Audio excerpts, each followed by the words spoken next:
Welcome everyone to Talking Sports. Welcome to a Packers edition. Here's Aaron and myself as for tonight. We talk sports and voice and just see a little bit on us enjoying ourselves and our Packer glory. So hopefully you're into that kind of thing. Aaron, how you doing? Good, buddy. How are you? Packers won. I'm in a good mood. I can't complain. Right. My camera doesn't work. My body doesn't work, but you know what? We're talking sports. So I can't complain. That's right. And we had the Packers win. We had a big Badger win. I mean, that was huge. A convincing win, no less, which has definitely needs something to hang their hat on, because right now it's been a little bit of tough sledding and a lot of pressure on, well, the whole coaching staff, but Phil Longo in particular, which I would love to just, that drives me nuts. But to be more positive, what a week in college football. I'm not sure if you had a chance to watch many of the games or saw some of the score lines, but this was definitely an early season upset week. A lot of big movers there. None bigger than Vanderbilt beating Alabama in what looked like an Alabama home game in Nashville. Yeah. Did you catch that game at all? Yeah, I actually did. We were doing some family stuff during the afternoon, especially once the Badger game got to be a blowout. I was, my wife wanted to get out. Our son's been dealing with a lot of sickness over the last couple of weeks, including pneumonia. And so he was finally starting to feel better over the weekend. And my wife was like, I got to get out of the house. We need to get out of the house. And so since the Badger game was a blowout, we went and ran some errands and then got back. And I messaged our group saying, hey, does anybody know of any good games, this weekend? Because I have, we have YouTube TV. And so we have this, multiple channels where you can watch like 4 games at once. Yep. And every one of those channels I went to, pretty much every game was a blowout. I mean, it sucked. And then that's when Steve, I think, was the one that messaged saying, well, Vanderbilt's beating Alabama right now. And I was like, ooh, that sounds interesting. I never thought they'd hold on to win it, though. I figured Alabama would find some way to pull another one out of their butts. But no, that was an exciting game. And I'm not, I will say this. I'm not an Alabama hater like some people. Even when Saban was the coach there, I respected the guy. I didn't hate that team or that school. But sometimes you just want to root for the underdog, And then when they started showing some of those stats where I think they said Vanderbilt was like 0-60 lifetime against top 5 teams or whatever. And I was like, oh, man, this is just, that was a fun game to watch for sure. Yeah, I mean, it wasn't the only one of the week, but that was definitely one that, I mean, I think all college sports fans, kind of like when you see Duke losing the tournament, when you see Kentucky losing the tournament, you're just get a smile, tip your hat, and say thank you. Oh, yeah. One second, I'm sorry. Oh, that's right.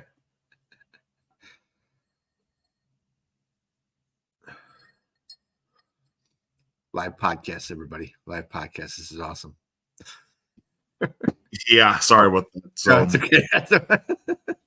I was trying to think of something to say, but I was like, wasn't it like, did I hear 5 out of the top 10 teams got upset, or 4 out of the top 10 teams or something? Yeah, I mean, Tennessee was one of those big ones last weekend as well. Arkansas taking care of that for us. Yeah, made for a very interesting week. As far as who did win, Ohio State won. Texas is fine. Georgia did fine. Penn State continues to roll. Cal almost upset Miami. Cal that one away. But yeah, Missouri lost to Texas A&M. Michigan lost to Washington. USC lost to Minnesota.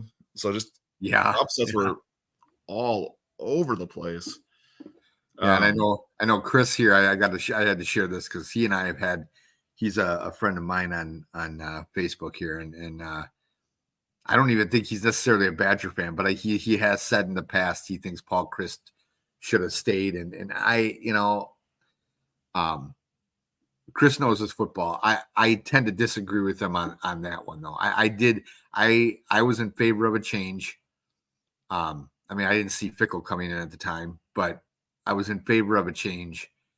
And I think Fickle will get them on the right track. I do agree with you though too, Ben, that I think maybe not to turn this into a Wisconsin sports show, but I do think that it'll be interesting to see the rest of the year how this offense does, because I've expressed on this show and you and I talked in the past, I don't know,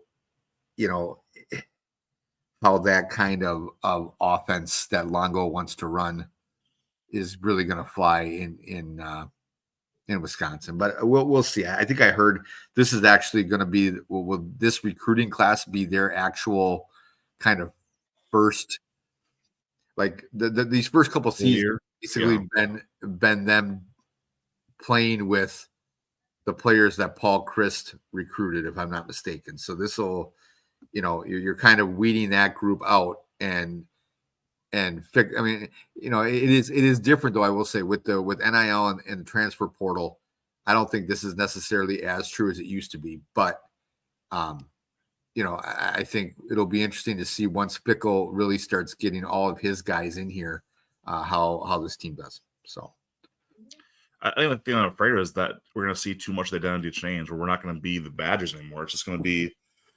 I mean, I talked to my buddies. You're on the air raid. Might as well be Mississippi State. And look, I'm a State fan in that respect, but it's one of those things that it's not where you want to be. That occasionally there's a good year you can hang your hat on, then 10 years of misery. Yeah. That's not good football. Yeah. So we'll see what we get. But no, as far as going to this week though, with college football, some more great games and a lot to look forward to. Got I think the game tonight's Jacksonville State and something going on, but New Mexico State and Jacksonville State. But this is the time of year we start getting that Tuesday, Wednesday, Thursday, Friday, Saturday, and Sunday, Monday too. It keeps rolling. Yeah, where football feels like every single day from now until basically New Year's. Yep. Yeah. If you're a football fan, this is a great time of the sports here. And then I didn't even realize until Devin, who he's been on the show, I think one time with us. My niece's husband, a huge hockey fan, and I didn't realize until I saw his post today that the NHL regular season started yesterday. And I was like, holy crap, we didn't even cover NHL at all. And usually, I mean, you guys, I'm not a big NHL guy, so that's usually those are the segments that I don't talk a whole lot, which is fine. But usually you guys are all the big hockey guys, and none of us were really talking about that because, I mean, there's been enough going on in college football and pro football. So this is I love this time of year. I don't want to speak for Troy, but I think the reality for me is that my team's kind of in a regroup mode right now with the Capitals, not really being major contenders. The Sabres are the Sabres. I think for those who are not clear cut, I mean, Steve should be a little more into it. Pittsburgh looks like they're be decent, but a lot of us our teams are kind of in that rebuild mode. You just want to see what we have. I mean, so the Capitals have had the Hershey Bears, which Troy's talked about quite a bit the last few years on here. So you have good prospects, but kind of like now the Orioles, they need to move up and put out some numbers now. So it'd be interesting. Yeah. But no, hockey's fun, man. And those things that I always like when NHL's newest version drops on like PlayStation Plus or Game Pass. It's like sweet extra gameplay there. This weekend though, I want to call some attention to a few games, and so Wisconsin at Rutgers is a game that you couldn't have convinced me was going to be a question mark game before the season started. But now I've got some questions, and it's not just because of Wisconsin and how they're playing, but how Rutgers is playing. Greg Schiano Rutgers is just a different team. These guys are cruising and making some noise here in the Big Ten. They're actually 2.5-point favorites with an over set at 41.5. So I think that Wisconsin-Rutgers game does have some intrigue. I think the Badgers still pull it out. But it's also the fan of me speaking. I think the analysts would say that Rutgers looks the better side right now. So might be some more disappointment and growing grumblings coming from the southern part of the state. Well, no, is that in Rutgers or is that in Madison? Yeah, that's in New Jersey. So okay. Yeah, that's gonna be a tough one there. I think no way around it. But to me, the game of the week goes back to I always like watching the shootout Texas and Oklahoma down in the Cotton Bowl. That's our 2:30 game. Going to be I think Texas is going to roll, but it's one of those matchups you just never know what's going to happen. Kind of like you get a Packers, Bears, Yankees, Red Sox. Something fun's going to happen. Just got to go watch and let it unfold. But and really the way it stacks right now, if I'm not mistaken, that's the only ranked matchup this weekend. Well, no, sorry. I said we got Ohio State and Oregon. Oh, and Ole Miss, LSU. I'm sorry. So there it is. Yeah. Here's what I'll say though, LSU to me does not belong top 15. I think they finished the year early top 25. Really? So okay. I think Ole Miss goes down to Baton Rouge this weekend and slaps some Tigers up a little bit. But that Ohio State Oregon game will be a critical one for that Big Ten race this year. I guess, what are you expecting? Will you watch the game? What do you expect out of it? I don't. I've heard enough about Ohio State. I haven't heard a whole lot about Oregon, and I don't know if it's just because now that they're in the Big Ten, they're like you always heard about them when they were in the Pac-12 because they were pretty much the class of that conference for the last few years, with the exception of like Washington. Every once in a while would rise up and have a good year, and but like USC had been down for years. I feel UCLA is insignificant, and so Oregon always kind of stood out. And now, I honestly don't know enough about Oregon. I mean, I see they're number 3. Okay. So but like you said, I mean, LSU, you don't think even deserves to be in the top 15. So I don't know how legit that is. How, tell me a little bit more about Oregon. So again, new coach there. Sorry, Dan Lanning stayed there. So they've got that going for them. But overall, the problem that I see with Oregon right now, again, this transfer quarterback situation continues. That Dylan Gabriel to me is just not that great. But that's kind of what they're hanging on, right? So Dylan Gabriel's kind of that big piece, but then it's Oregon football after that.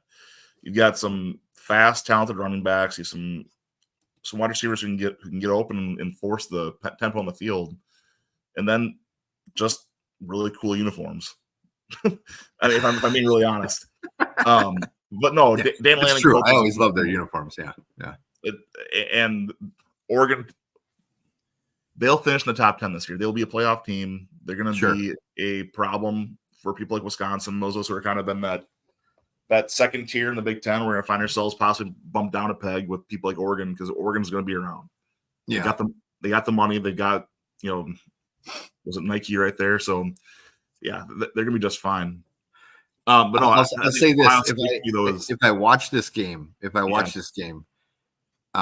I'm sure I will, I'll probably check it out unless Angie really wants to watch a family movie or something, then I'll end up doing that. But if I watch that game or have a chance to, and it's not a complete offensive shootout, I'll be disappointed because like when I tune into those two teams, especially, I like if it's Ohio State, Michigan, then I'm expecting like maybe a lower scoring game. A lot of, at least Michigan will be a lot more running and a lot more defense. But then when I see an Ohio State Oregon matchup, I expect like a 38-35 or 41-38, something like that. So I have a feeling Ohio State will pull it out, but it is in Oregon, isn't it? It is. It's in Eugene. Yeah. Okay. Yeah, it might be. But look, I do think it's going to be a shootout. Ohio State to me still looks like the better team overall. Yeah. I think this is kind of that welcome to the Big Ten moment for Oregon. Sure. Ohio State's darn good. I hate to say that. I hate those guys. But yeah. Oh, yeah, and Chris doesn't think Oregon's played near their best yet, so. And that's fair. Dylan Gabriel's not been good to this point, honestly. Not anywhere near as what he should be. And that's where I think they're they're kind of waiting for that to take hold. Sure. But look, just call it what it is. I know you're more of an NFL guy normally anyway. Let's talk some more NFL. There's plenty to talk about there as well. Yeah. So just going to flip us over here a little bit. And last week, we talked about it a little bit. The Packers won we'll call it an okay game against the Rams. You know, if you're not a Packer or a Rams fan, this is, to me, probably one of those Sunday afternoon snoozers. Yeah. You're probably looking at like, you know, it's a good time for a nap, you know, but Packers pull it out. And I found myself in the third quarter, like, nothing is standing out to me besides the Packers pass rush is not getting home. Yeah. And we've heard that a lot this past week too, the local media and other fans. But did anything to you stand out on the Rams or the Packers side in that game? I'll say this, as a Packers fan, I was very thankful that the Rams were down their two main receivers, because right. I mean, sometimes you kind of get lucky when it comes to where your games fall on the schedule. And I mean, yeah, I would love to beat a team at full strength, but sometimes I'll take a win against a team that's beat up, and I mean, that's just part of football. But I mean, yeah, on the defensive side, I mean, Xavier McKinney is just a godsend for this team right now. Yeah. And you know, you see some of the younger guys like Edgerrin Cooper and some of those guys coming through with big plays, you know, when it mattered. But yeah, that front, the line isn't, you know, if I remember Hafley, some of his conversations, especially during the training camp and preseason, you know, one of his big things, you know, and you can correct me if I'm wrong here, but with his defense, you know, it's important for guys to create pressure on, you know, the line itself to be able to create pressure. And, you know, then everyone else can everything else falls into place, especially against the pass. And they're not doing anything. You know, I think Kenny Clark has had a decent year so far, but I hate to say it, Rashawn Gary is like missing in action, and that's kind of disappointing so far this year. Yeah, I think Kingsley Enagbare has been another guy I'm looking at. Lucas Van Ness. Yeah. I mean, the thing is, these guys are not far. You can see them, but they're not finishing those plays. And that's been tough to watch. Knowing the talent level we have and the investment we have in that defensive front, that's got to get itself sorted out here. But the turnovers will take, obviously, that's keeping the Packers alive and making what they are. But looking forward to that kind of turning a corner. Well, yeah, and I think this. I feel like right now, it feels a lot like last season did, with the exception that they're not, you know, they haven't started out as badly. Obviously, yeah, they're not going to be 2-6, but at the same time, it's like I feel like some of the games that they lost last year, they're winning those games this year. Yeah, that's fair. Early on, and hopefully things kick in, you know, in the next few weeks. I mean, so, you know, I've seen a lot of criticism of Jordan Love already this year. And I know our boy Combs keeps saying he thinks he's overrated and, you know, he got paid way too much. And I mean, that's another discussion for a whole nother show. I mean, we could talk about that for probably an entire show, just how salaries are. I mean, it's the Packers, to me, had no choice but to sign him for that deal. And I think in the long run, maybe I'm being overly optimistic Packer fan here, but I think he will live up to that contract.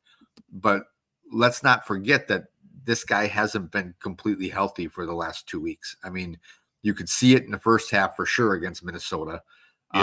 Second half, he had better. But even in this game, I feel like he didn't really get it going until the second half.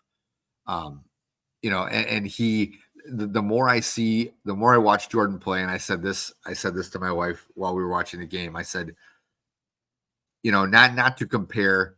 It's kind of like comparing kids. You know, they always say don't compare your children. Okay, let's not compare past Packer quarterbacks to Jordan Love. It's probably not fair to him. But if I am going to, he's definitely more Brett Favre than he is Aaron Rodgers. And like the pick six was a classic example. I mean, you're stumbling, you're going down. Now it turned out that it was actually probably the best thing for them because they were able to get the ball back right away and then drove down and scored right before the half. Whereas if they had gotten the safety and then had to kick to the Rams, then who knows if they even get the ball back to end the half. So it turned out well, but when you're stumbling down, it's like that's a Brett Favre play right there. And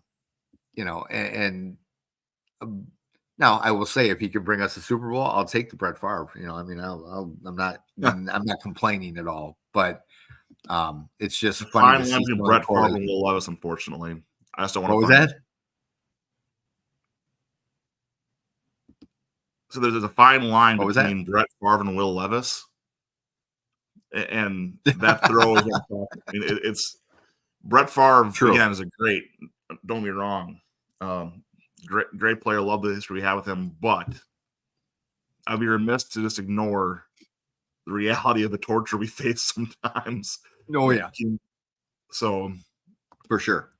But no, and I said the same thing too. Talking about the game, it was like there's a little bit too much trying to make it happen. Where he needs to be a little bit smarter than that. But I'm switching gears here a little bit and go to some other games that happened this week because there's something that to me caught my eye quickly. Caleb Williams and the Bears had a nice game, admittedly against the Panthers, but I'll give them their flowers when they're due. They took care of business the way a decent team should against a bad team. So, I mean, I know some people wanted to tout Williams 304 yards. I was more impressed, honestly, with what looked like their run game looking better because the run game has been non-existent there most of the season this year. Sure. Roschon Johnson's vouching touchdowns from Swift owners and fantasy, and DJ Moore got involved. They had just again overall a good team performance for the Bears. That you hate saying that, right? But got to call it what it is, and the Bears did it this week. Oh yeah. And it reminds me of the. I believe there was a conversation in our group chat. Excuse me, where Steve asked. I think it was Steve was the one that brought up something about, are the Bears actually a decent team or is it just the Panthers? And Brad chimed in that he was waiting for one of us to rip on Caleb Williams, and like you said, I mean, I'll give him credit where it's due. I don't mind giving credit to the Bears. I know that's blasphemy to some Packer fans. I actually, there's part of me that would kind of like to see them get better just so that rivalry becomes important again. I mean, I still want to see the Packers beat them, but it would be nice to see them be relevant like they were. Was it 2010 or 2011 when the Packers had to beat them in Chicago for the NFC Championship game? But for all the people that are already declaring Caleb Williams either a bust or the man, I will actually, and I think I even said it in the group chat, I want him to be a bust terribly. I mean, I as a Packer fan, I do. Right.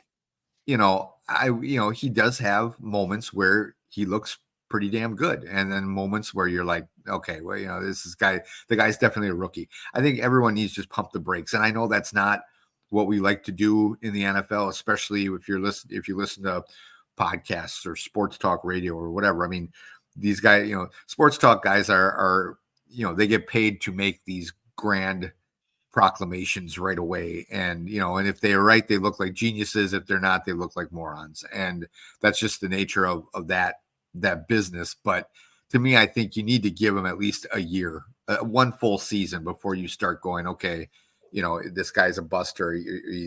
He's the second coming of, Sid Luckman or whatever. I'll go further than that, though.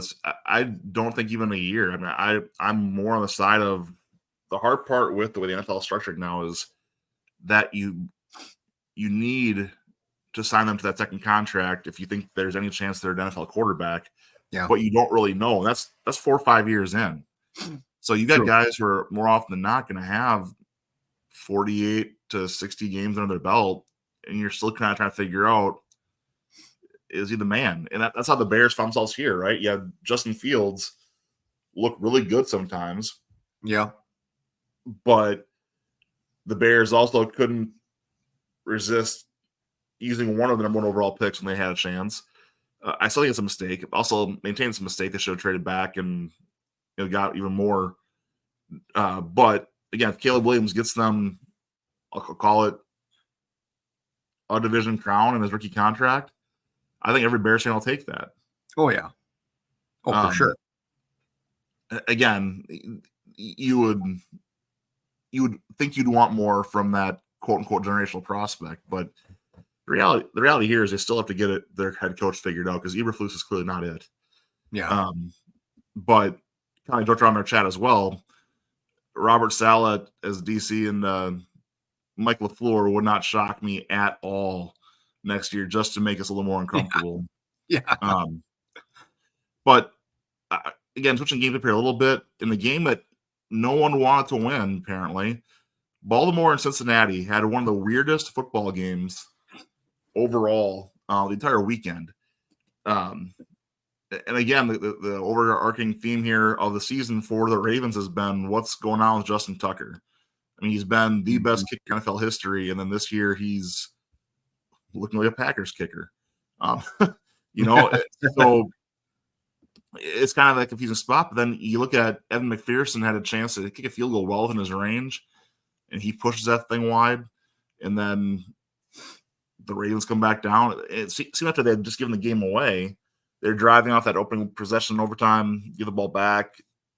Bengals miss their field goal. King Henry takes his run down, and Tucker nails the game winner. But just a bizarre game, and one he couldn't be convinced to take the over on, but definitely very interesting nonetheless. Is getting that 41-38 overtime. If you had fantasy football values at all in, I don't know, Joe Burrow or Lamar Jackson, probably had a pretty decent week because those dudes are blowing up there. Yeah, we had a decent. Can you hear me, by the way? I hear you now. Yes. Okay. All right. Because the picture is frozen, but okay. I just want to make sure you hear me. Yeah, I had Burrow in the league that Combs is in. Didn't help me win, but we do have. He had a pretty, I think, 35 points for us or something like that. So. Yeah, 392 yards, and then you throw on 193 of those yards from Jamar Chase. You stack those two on your team. You did okay. Yeah, it was a fun game to watch, though. I mean, if you're just a football fan, that was a fun game to watch. Even though, like you said, it didn't seem like either team wanted to win it. But yeah, if there's a dog in the fight, it's entertaining. I mean, that's one of those games you show your kids because the kids don't want to see them score. They don't really care about defense. They want to see people making plays happen. Yeah.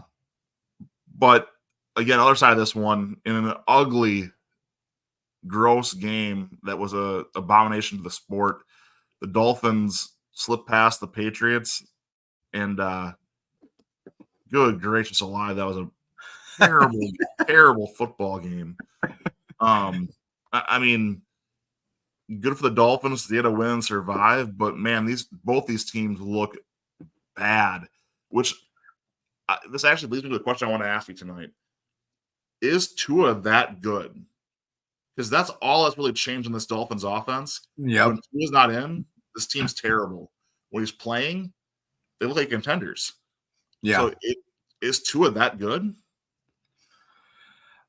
Well, is Tua that good, or are their backups just that bad too? I mean, if you had a decent backup, if they had Joe Flacco instead of Joe Flacco being in Indianapolis, sure.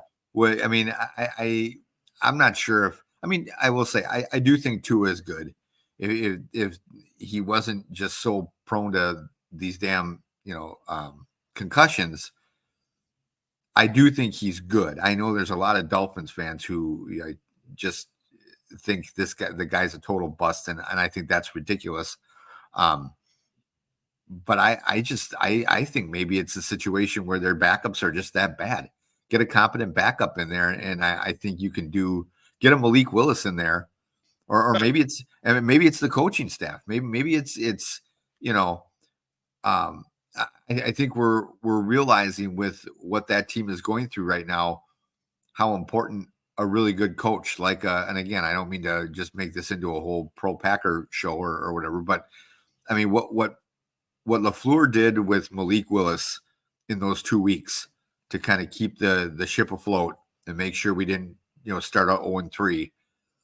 I mean, give credit to Malik Willis for sure. I mean, the guy did his job. He took care of the ball, all that.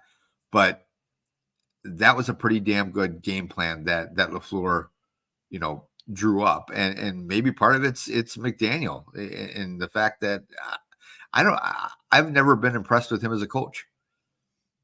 So is it a combination of coaching staff doesn't really know what the hell they're doing if they don't have Tua in there and they have just average to below average backups? I don't know.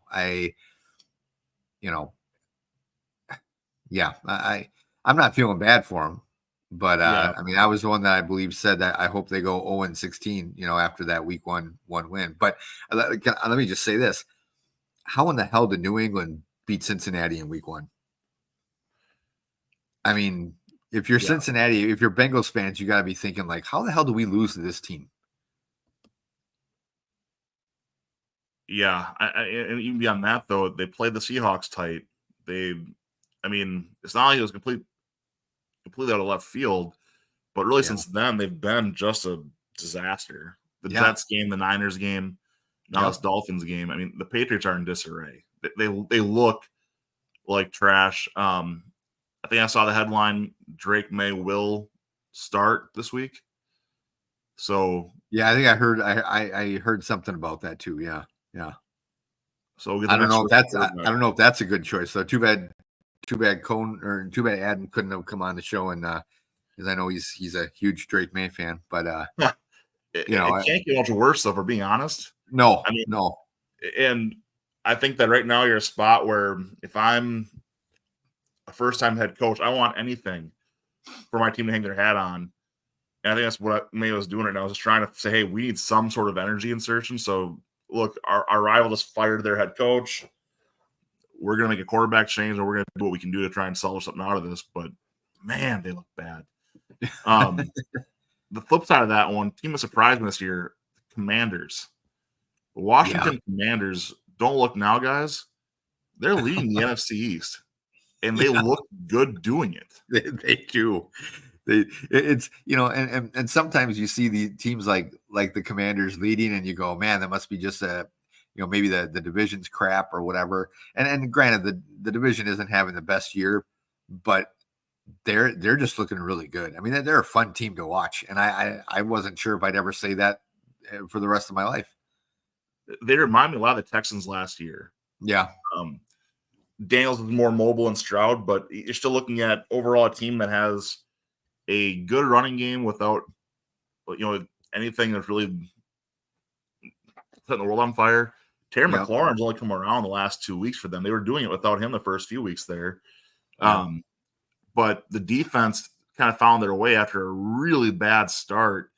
They've come around full circle to where, don't look now, but Baltimore is the game of the week this week, as far as I'm concerned, for matchups. So it's going to be an interesting week to see that play out. Other worthwhile results I'll mention quick.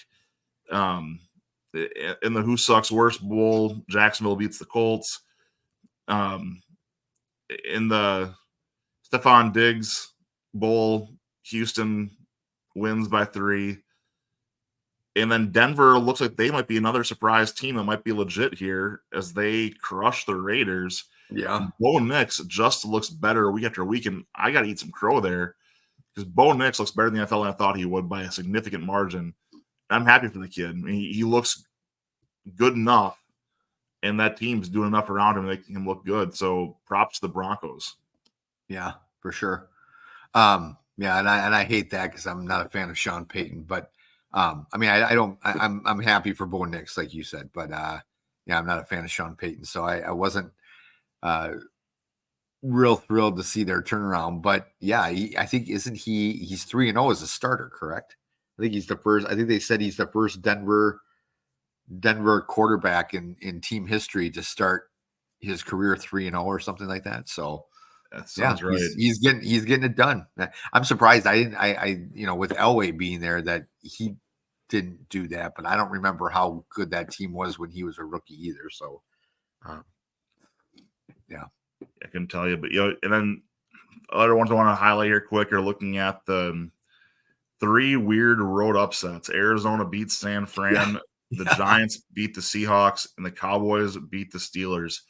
The Cowboys-Steelers game delayed by rain. Yeah.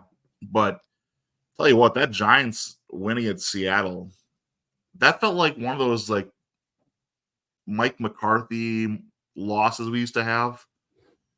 Yeah. Where the Packers go into this one kind of just forgetting about the game. They just never would wake up and you're just like, man, what happened? Kind of like in last year, ironically enough, the McCarthy game last year for the Cowboys was that Packer playoff game when we are up 28 points before they even knew the game started. Yeah. Yeah. Well, yeah, and I didn't get to see. I mean, I didn't watch any of that because obviously the Packer game I think was going on at the same time as that Giants. But I remember seeing the scoring, updates and everything, thinking, "What the hell is going on with Seattle?" You wonder. I mean, they started out 3-0, now they're 3-2. If were they still a little hungover from that beat? I shouldn't say beat down because it wasn't a complete ass kicking that they got in Detroit. But I mean, that game they were never really in, right? If I'm not mistaken. I think they fell down like 2 touchdowns pretty quick, and then it seemed like every time they scored, Detroit came right back and scored. And I think the final was like 42-29. So you just wonder if did they get exposed that game, and that's and this is the team they really are. What'll be interesting is, and not to get way ahead of ourselves, but I mean tomorrow night you got the 49ers at the Seahawks, two of the. Now, granted, the Seahawks are 3-2 and Niners 2-3. Niners are beat up, but I mean those are 2 teams coming off, rough losses. With the Niners, I believe the Cardinals came back from behind to win that one. Did. Yeah, so I mean, the Niners are an interesting team this year so far, just because. I mean, as somebody who hates the 49ers. I would like to get really giddy about this, but they're so beat up right now. It's like, okay, if they can get healthy and stay within striking distance, even of the wild card, is that they're still a team that I would worry about, I guess is my point. They're like the Vikings. Yeah. This is what I'll say is that even the Vikings are good.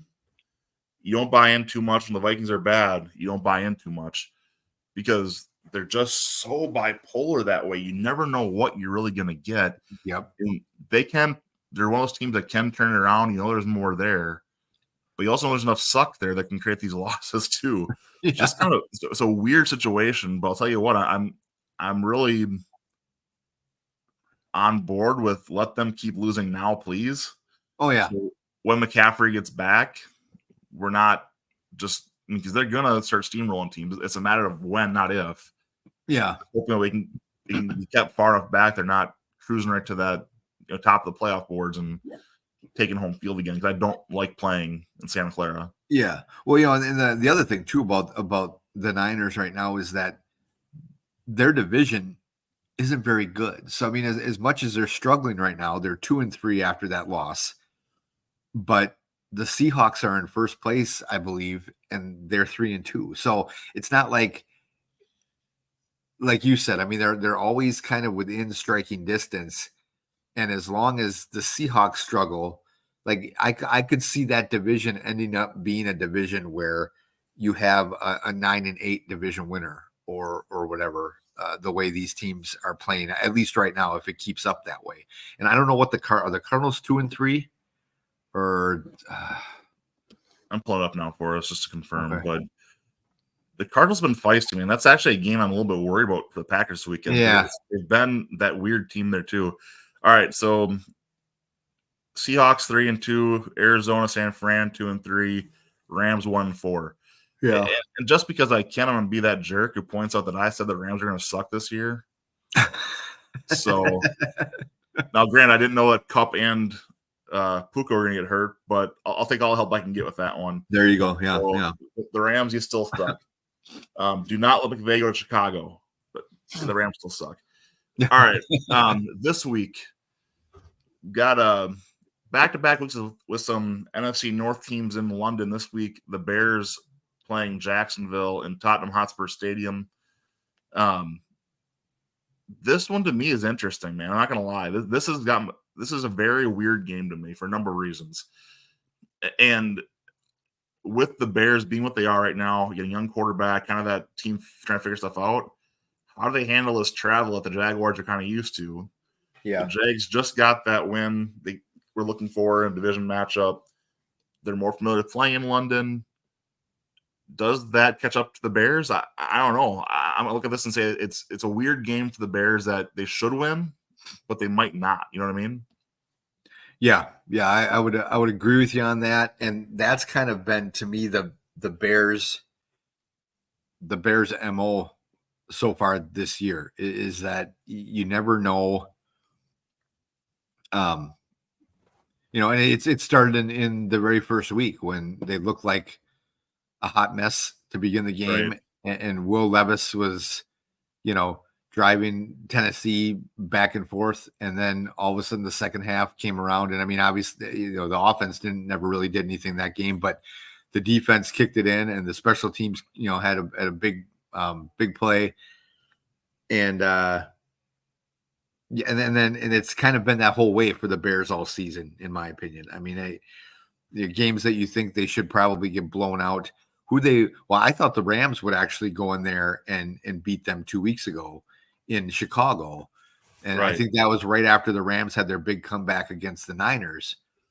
And then the Rams ended up, because then the Bears won 24-18 against the Rams. That was a game I thought the Bears would lose, even though the Rams are off this year. I thought, you know what, the Rams defense will be decent. Their offense, and I was wrong on that one. And, I didn't expect the Bears to be like 1-4 at this point necessarily, but they're actually looking better to me than I thought they would. And so they should win that game. What's the spread? Do you have that up? 2.5. 2.5 for the Bears? Yeah. Okay. I mean, yeah, I could see the Bears winning this one by, like 23-20 or something like that. But and the Jaguars, I just don't know what the hell to think about them this year, And I didn't necessarily think they would be world beaters this year, but they've been such a disappointment that while I think that, any other year I would pick the Jaguars to win this game and probably pretty easily. This year I do think the Bears will squeak this one out. So in my wild harebrain here, I can't help but think about what if we saw the most ridiculous trade in NFL history of Bryce Young for Trevor Lawrence, sorted out with picks to balance it out. But what if you get Trevor Lawrence back in the Carolinas? Clemson, South Carolina. Yep. And, the two teams that came into the league together both trade their change of scenery candidate quarterbacks. And what if they both – it's all they really needed. Maybe Trevor just needs a different coach, a different situation. Yeah. And I don't know. But to me, Trevor Lawrence is dangerously approaching that, again, Daniel Jones area you don't want to be in. So yeah. You got to turn around pretty quickly. Another guy you mentioned a little bit ago, Will Levis is quickly looking like the mayonnaise in his coffee drinking person he is, trying to lead that team. The Titans are 2.5-point favorites this weekend against the Colts. To me, this is an unwatchable football game. Yeah. I'm watching Red Zone on this, if anything, just so I can see how my fantasy team does. But this is not going to be a fun football game to watch. Yeah, sorry, Charles, but you're now is Richardson out or what was his injury? I know he went out last week. Last I saw, he was questionable to play. Okay. All right. But yeah, I mean, I think right now you almost just let Flacco play it on a road division game and then kind of get Richardson back. You know, I don't know, give him all the time he needs, I guess. Flacco's playing well, and maybe the Colts can get Richardson healthy. They can trade Flacco and get some more value for the team to continue that rebuild, I guess. But yeah, I mean, to me, if you, if you want to win, if you're hoping to win this game, if you're the Colts, then I would play Flacco for sure. I'm just not convinced.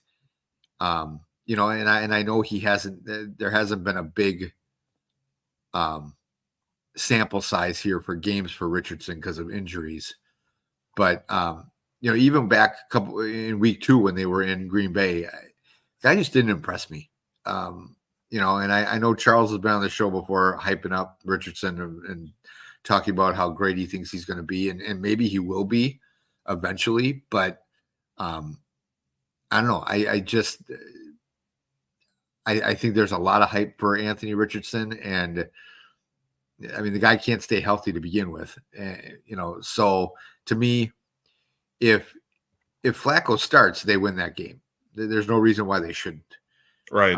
But if they hand the ball to Taylor and let Flacco, kind of run things from the quarterback position, I think they'll be fine. But if they start Richardson, then I'm not saying Titans are going to win. I think it'll just be a lot closer than if they start Flacco. No, definitely understood. Yeah, I'm picking the Colts there as well, going against Vegas on that one. So I'll lay the 2.5 and Colts went outright. Yep. Houston 7-point favorites at New England. Yeah, I'm taking that all day long and some. Tampa Bay 3.5-point favorites at New Orleans. Now this one I gotta say, I'll lay the points and take the Saints too. I think the Saints are going to roll the Buccaneers this weekend, kind of bounce back into that Chiefs game. So now that being said, Spencer Rattler is starting for the Saints this weekend. So that will be the kind of the curveball here. I think Baker Mayfield is a good game, but that Saints defense bails them out and gives the Houdat something to celebrate down in New Orleans there. Yeah. I'm going to go with the Buccaneers on that. Well, what did you say the point spread was on that one? 3.5 for the Bucs. For the Bucs. Yeah, I'll take the Buccaneers, and I think it might be like a 28-20 game, something like that. If it was Derek Carr starting, I probably would be taking the Saints too. But with him out and as on fire as he's been this year, I think that's going to have a big difference, for the Saints. And I'll take the Buccaneers. So for my dog of the week, that I'm going to take the points, but still have them take the L. The Cleveland Browns are going to get my investment this week. They're 9.5-point dogs in Philadelphia, and this is mostly a product of me not being impressed with the Eagles. Yeah. The Browns, again, I think they're kind of a spot right now where it's going to be win one with the Gipper. You want to save Stefanski's job, and you got to do something quick. So it's win now or you're going to get Stefanski fired. Nick Chubb might be back, might not be, might be on a pitch count. We'll see. But yeah, the Eagles haven't impressed me, and I feel like that's a game that could be sneaky a little bit. But again, the Eagles could just have be a little arrogant, high on the hog, just get caught off guard a little bit. But yeah, the Browns plus 9.5. I'll take that bet all day long.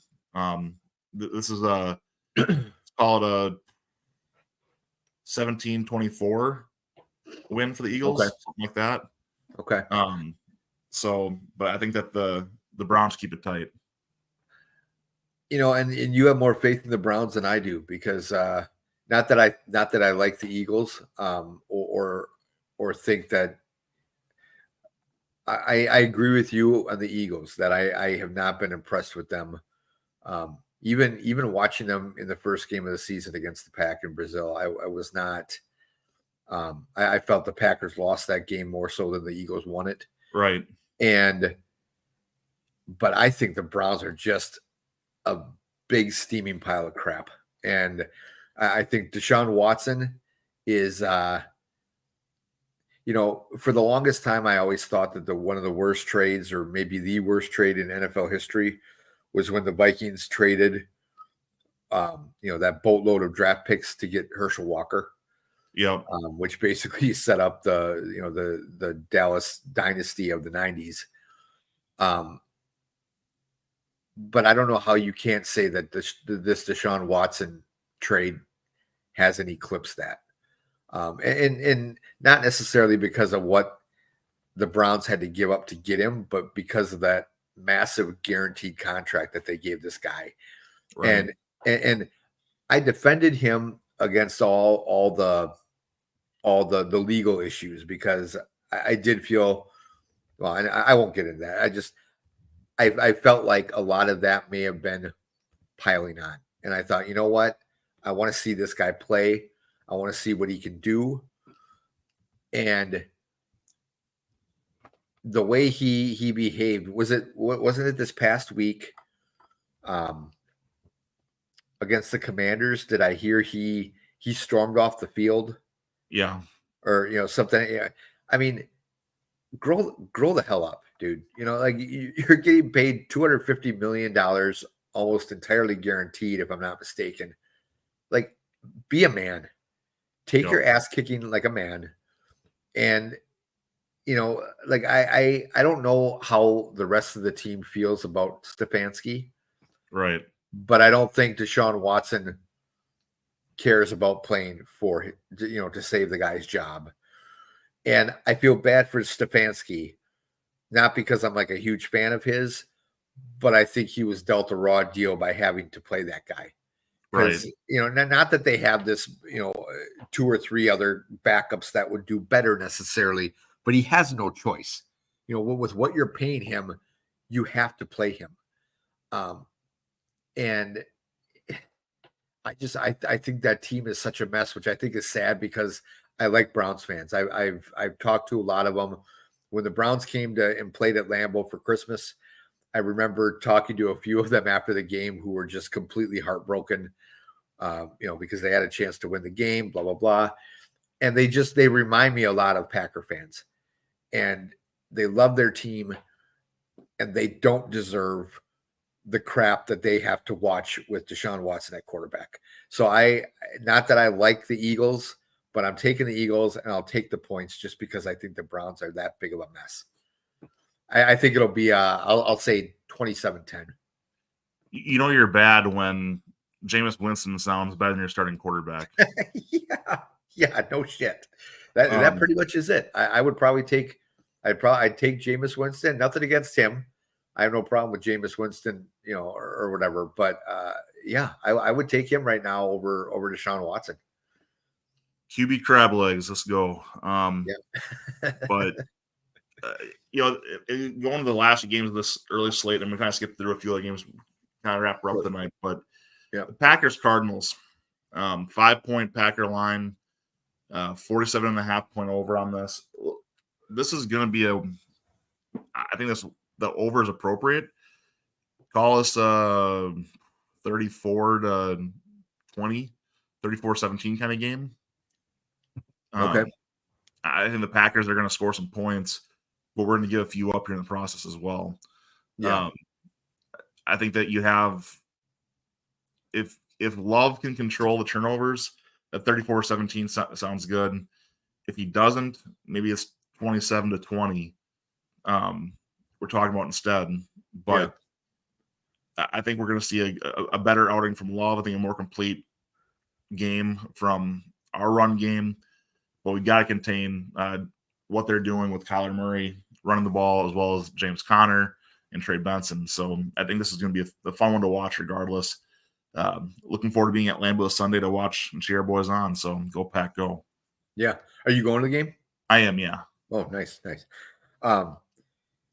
Yeah. Now, have you heard anything? I mean, I watched the news tonight, but I really haven't heard anything about Jair and Valentine, what is their prognosis? According to Fox Sports, let's see what we got here right now.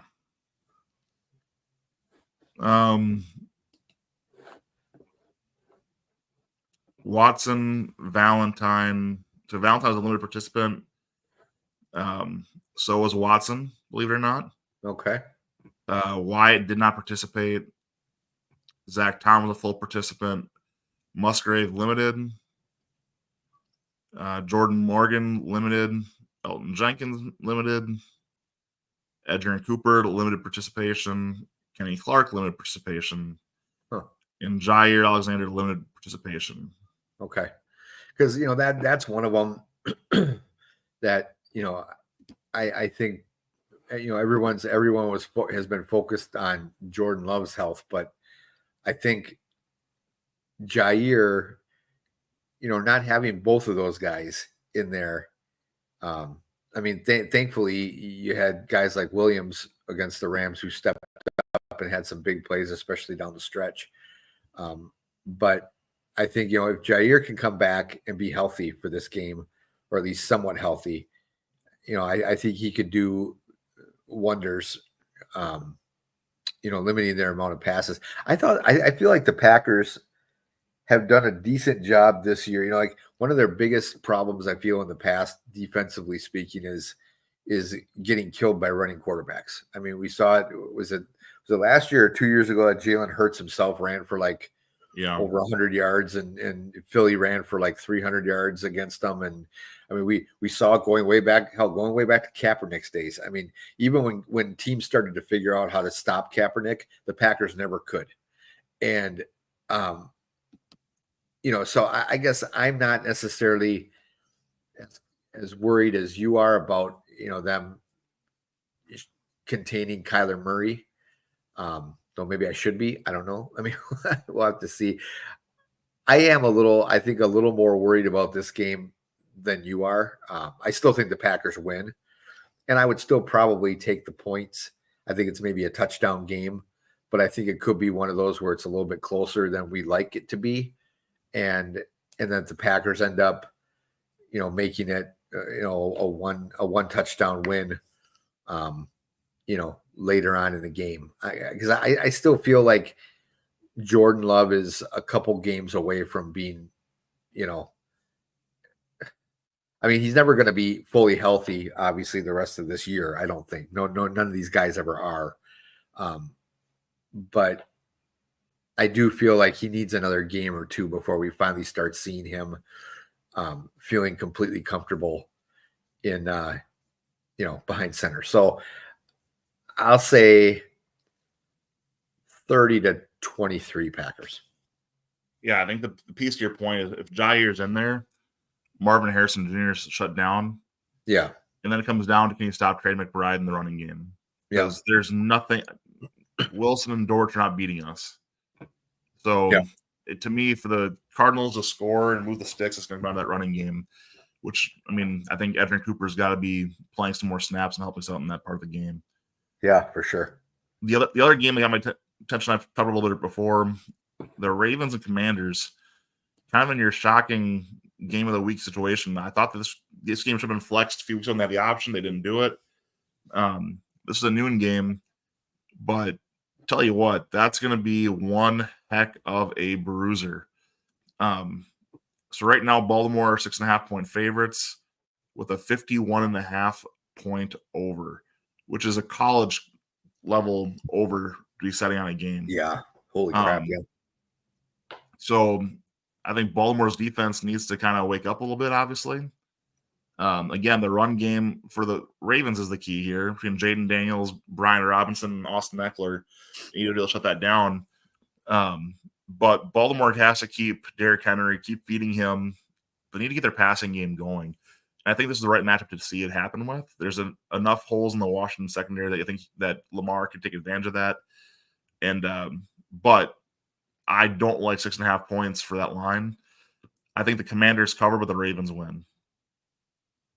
So let's call it 24-20. Okay. So you're taking the under. I am. Okay. All right. Um, yeah, this will be yeah, I do feel you said it's Ravens 6.5. Is that Yeah. okay? Um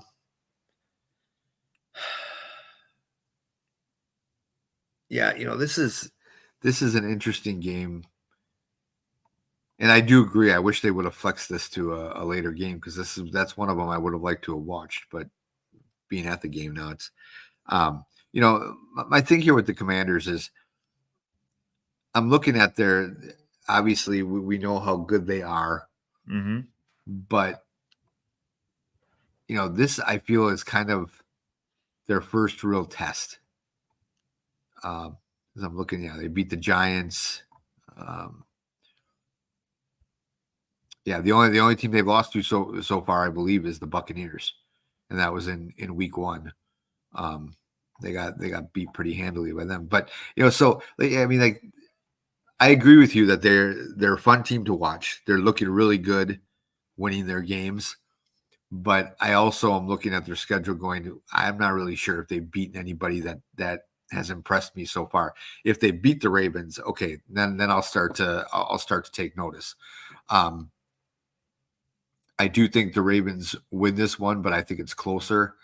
Um, I guess I'll take Commanders and the points, but I still think the Ravens win. I think it might be like a 33-30 game.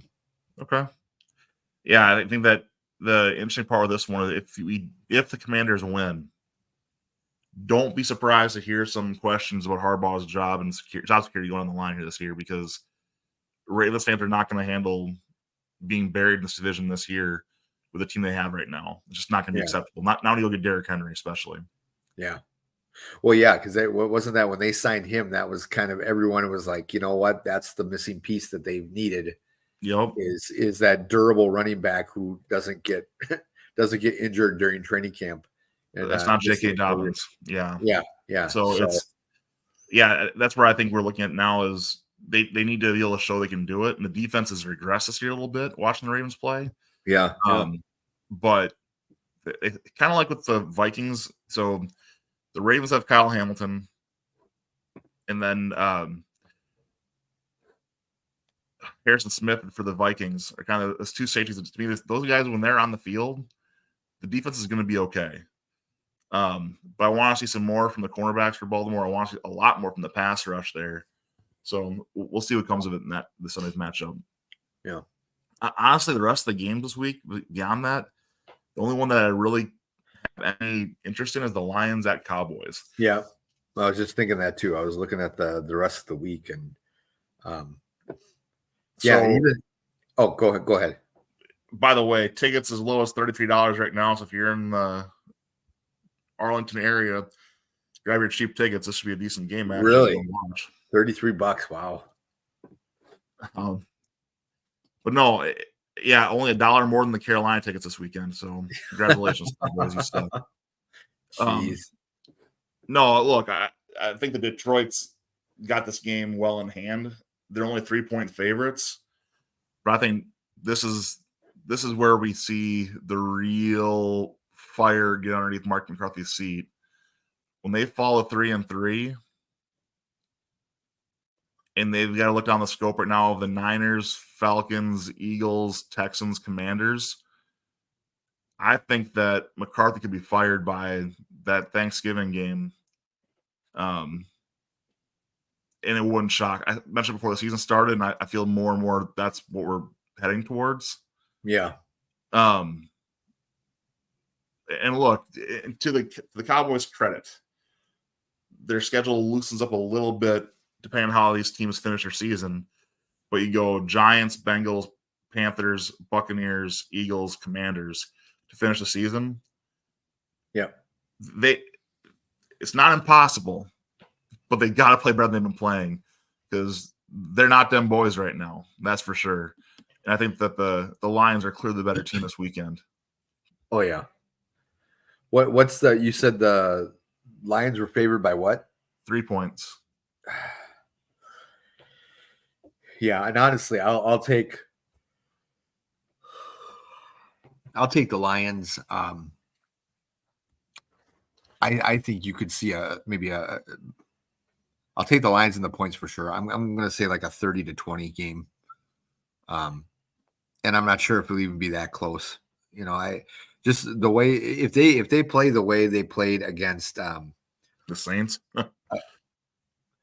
well, no, the if the Lions can play the way they played against the Seahawks, I mean that game impressed me because I thought that game was going to be better, like just from a competitive standpoint than it really was, and it was kind of over, pretty early in that game, and they impressed me because up until that game, the Lions seem kind of off, or they like just kind of ho hum, like they're just kind of going through the motions.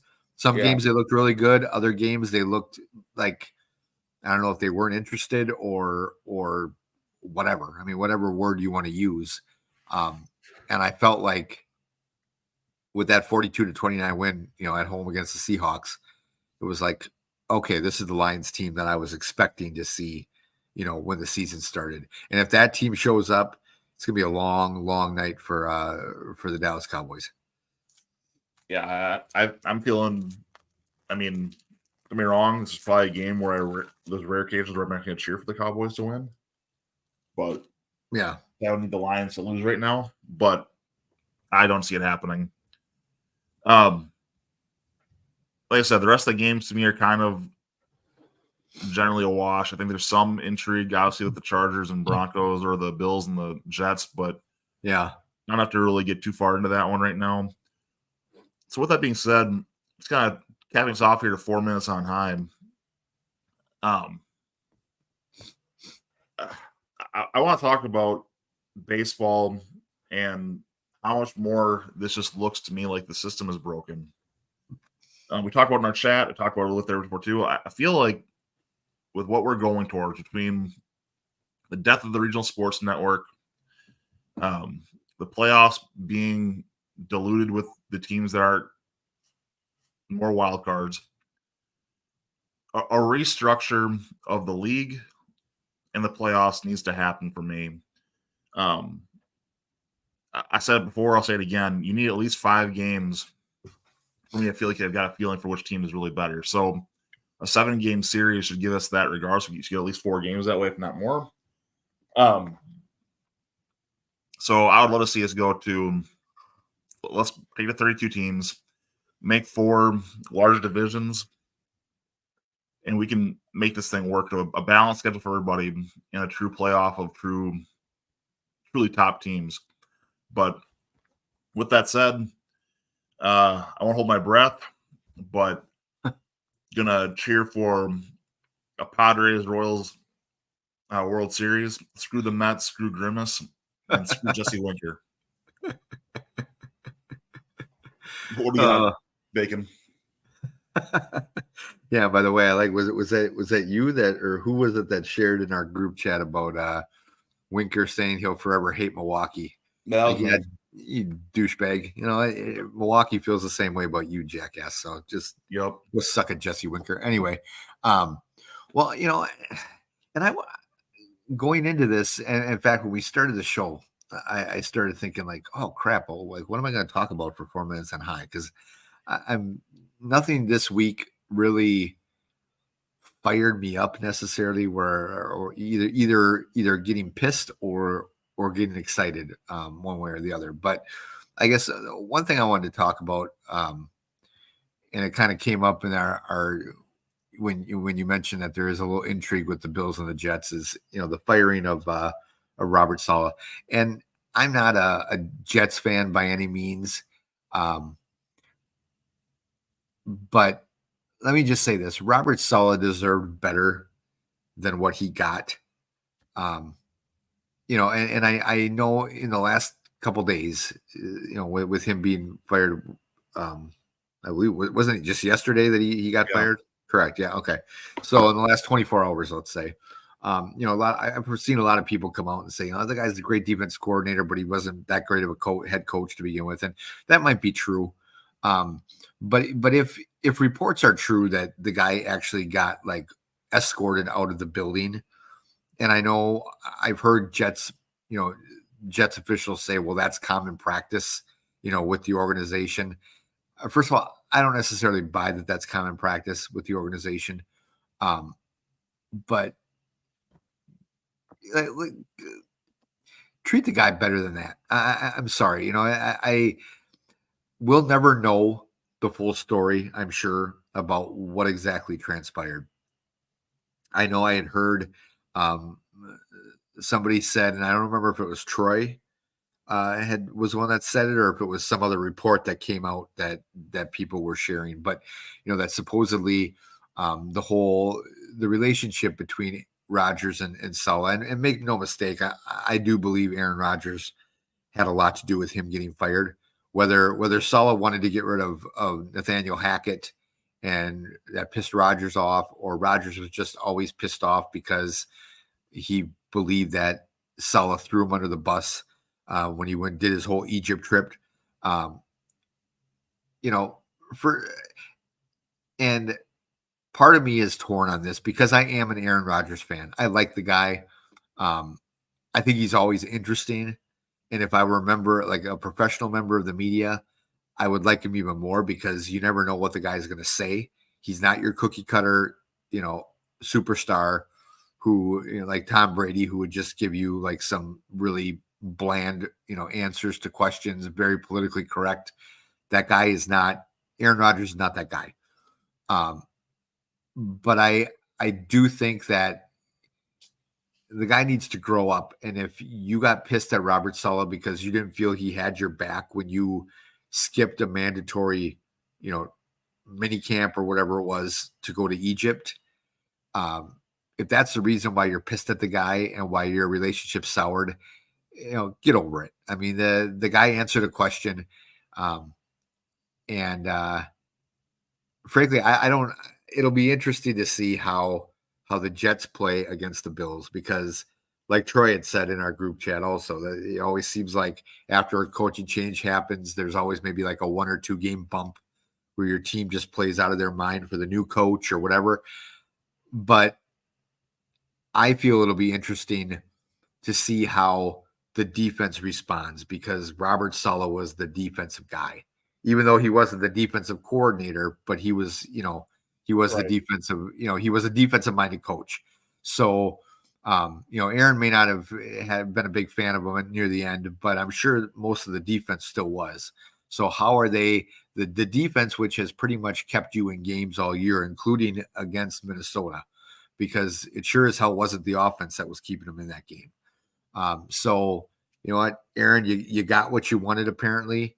I just hope you enjoy the outcome of this, because I don't think it's going to be what you wanted. So, yeah, thank God our compensation is not based on their playoff positioning. Yeah. So, but you know what? It's been great. It's been fun. I'm going to bed because I am tired. But we'll talk to you later. Bacon. Me too. Have fun, friends. I'm working on my dad.